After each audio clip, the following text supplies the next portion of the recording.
Alright, hello, and welcome to Camel Finance. I'm your boy Camel, and hold on tight, because we got some crazy inflation data just come out. No matter what happens tomorrow morning when the CPI number comes out, just remember that I love you and I always will love you. WTF. Jokes aside, because this isn't really funny, the US May Consumer Price Index has risen by 8.6% year on year, when it was estimated to come in at 8.3%. And the US May consumer price increase of 1% month over month when 0.7% was estimated. This GIF kind of says it all. Again, we shouldn't really be making light of this because, you know, your average person is really going to be feeling the burn of this. And the real number is, of course, significantly higher, closer to 20% year over year. So, I mean, that's just absolutely brutal for what is supposed to be the world reserve currency. So there's going to be a knee-jerk reaction in markets this morning. We will take a look at that. Why am I showing you this? What is this? Well, panic, discouragement, 1, 2, 3, wall of worry, anxiety, aversion. So the question is that what's happening here? And is this panic, discouragement, wall of worry into anxiety? Drop into aversion, chop around there for a bit before denial and a breakout with a return to confidence? Or is that a bit unlikely given that we've got inflation running hot? This will likely allow the Fed to justify more rate hikes. Of course, as I've been saying all along, we know the Fed wants inflation and inflation's not going away. So does this mean that they're going to crash the markets and, of course, deflation equals a reduce in inflation? Is that what we're going to see? I don't know. I think really it's Friday. A lot of games get played Friday and Mondays, and we have got this whole Fed stuff going on, the CPI number. We really need to let the dust settle a little bit, but this is certainly in play until it isn't. So all the while this low forms above the prior low, which is down here. We'll get to the charts later, but all the while we don't take out that low, this is still in play. And particularly if we can get a bounce on Monday or Tuesday, then, you know, the charts are the charts. In the meantime, buy now pay later firms are in trouble because Apple has just announced that it has a buy now pay later thing. And if you watch the videos from me from the last couple of days, you'll know that I am confident in a bounce in the stock market. And one of many reasons for this is that Nancy Pelosi, the queen of insider trading, took an enormous position in both Apple and Microsoft. So I wonder if she knew about this. Didn't she know about this? I don't know, but she certainly bought an enormous amount of call options for Apple days before this has come out in the news. So well done Pelosi, she's done it again. And whilst we're on the subject of iPhones and Bitcoin, the iPhone 4, when it came out, cost 2,857 Bitcoin. iPhone 5, 16.6, iPhone 6, 2. You can see that the number continues to get smaller every time an Apple iPhone comes out. The amount you have to pay for it in Bitcoin decreases. So do you want to hold the dollar, which apparently cannot sustain any purchasing power over time, or do you want to hold Bitcoin, which is mathematically guaranteed to increase purchasing power over time? Joe Burnett says, in hindsight, Bitcoin adoption will have been absurdly obvious. And this is true. Why is this true? Because over time, hindsight is always 20/20. We're going to look back at these years now. In eight years' time, at the end of this decade, we will look back at this time and say the Fed was just printing money. Inflation was just spiraling out of control. The dollar was losing money, but it appeared to be the strongest currency against a basket of other currencies, only because they were all losing money and being inflated. They were losing purchasing power and being debased faster than everything else could. And then your kids or grandkids will say to you, well, what about Bitcoin? Isn't it mathematically guaranteed to increase purchasing power over time? And you will say, yes, I should have bought some. I should have bought more. I mean, in life you have the two choices. Do you want to own a currency that has no limit, that can be inflated all the way to nothing, completely worthless, or do you want to hold a currency that cannot be inflated? And it is going to be absurdly obvious that we all should have bought more Bitcoin. Target had said their luggage business was up over 50%. So investors are worrying about consumer spending, whilst consumers are busy planning vacations. The luxury retailer Farfetch will accept Bitcoin payments. So again, I've seen a few of these now. I seem to post one of these every couple of days. This is adoption. This is adoption. We are living in the middle of the transition period where Bitcoin is being adopted. More and more retailers are happy to accept Bitcoin, and of course they are. Why wouldn't they be? This is a great little summary from Will Clemente. You can see that the early adopters are here. Then we cross this 10% threshold, and it launches into this enormous growth phase. This is a visual of some major technological adoption curves, including the internet, social media, the smartphone, the automobile. And you can see for these, once they cross this early adopters, once they cross the chasm into the early majority, it is an enormous rate of increase of adoption. And so let's take a look at Bitcoin. So here is the a visual of the cumulative sum of all unique entities. Okay, and then he says, but you have to first take into account the amount of entities that are leaving as well. So here is the proper curve. Okay, so brace yourself. According to this data, approximately 0.36% of the global population are users of the Bitcoin monetary network. 0.36. Let's scroll back up here. We are still in the innovator stage. We are exceptionally early to this. Okay? And here is where I'd like to finish with this argument.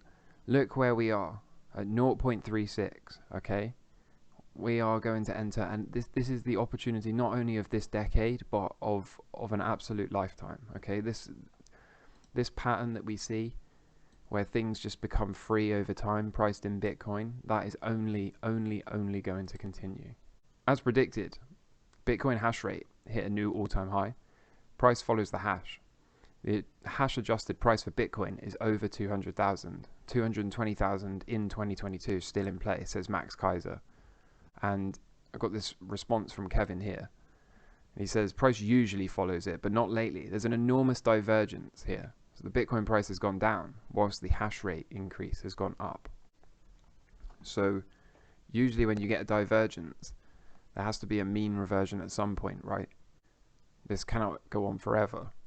Why can it not go on forever? Because as more hash comes online, as more ASICs join the network and start securing the network and providing hash rate, the same amount of available Bitcoin is distributed between an ever-increasing number of mining participants. So over time, competition gets fiercer and price has to revert to mean. We've got Bitcoin at 30,000 is roughly equal to 16 ounces of gold, trading at 1850. Okay, this is from Plan B. And he's saying that Bitcoin seems quite undervalued relative to gold. And I agree, you can see that there's been times in its life when it's been overvalued. And right now we are at an undervaluation. The blue line being Bitcoin priced in gold with a stock to flow function applied to it. So you can see that for the most part, these dots are right in line. But as of late, Bitcoin is significantly undervalued. We are still so early, as I've already shown you, and it's not going to be this way forever. Every day more people get orange pilled. Every day more people figure out what Bitcoin really is. Every day more people. The thing is, it's unidirectional, isn't it? You don't figure out that Bitcoin is the hardest form of money on the planet, only to go back to fiat currency. Oh no, I'm bored of Bitcoin now. I'll take the fiat. You don't do that. Once you figure out that you can own hard money or you can own fiat currency, that's it. So this is not going to stay like this forever. Rather soon, the market is going to figure out, especially if inflation is persistent. What else do you hold? What else do you hold if inflation is persistent? Gold and Bitcoin, absolutely fine. Maybe silver, gold miners if we enter a bull market, maybe Bitcoin miners when we enter a bull market. But realistically, like, this is where it's at. Washington, however, making a critical mistake, and they are charging miners, Bitcoin miners, a 29% premium on power. So there's obviously a motivation here.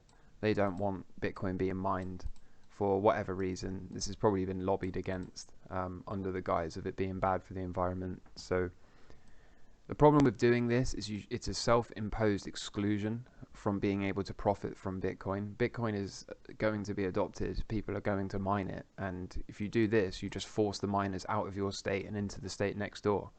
You know? So this doesn't work. We've seen that from China. China, they banned mining, and within a few months, most of the hash rate has recovered and is still operating from inside of China. So, you know, prohibition never works on anything, whether it's Bitcoin mining or alcohol or whatever. Prohibition never ever works. It never has in history, and it never will. I saw this. The SEC will approve Bitcoin ETF soon, says Grayscale and Bitwise. And I just thought to myself, oh, it's been a little while. We're getting really close now. We're at the 10th of June today. And I pulled up the date for this. Grayscale's preparedness to sue the SEC if the regulatory body fails to approve the Bitcoin spot ETF by the July 6th deadline. Wow. July 6th. We are less than a month out.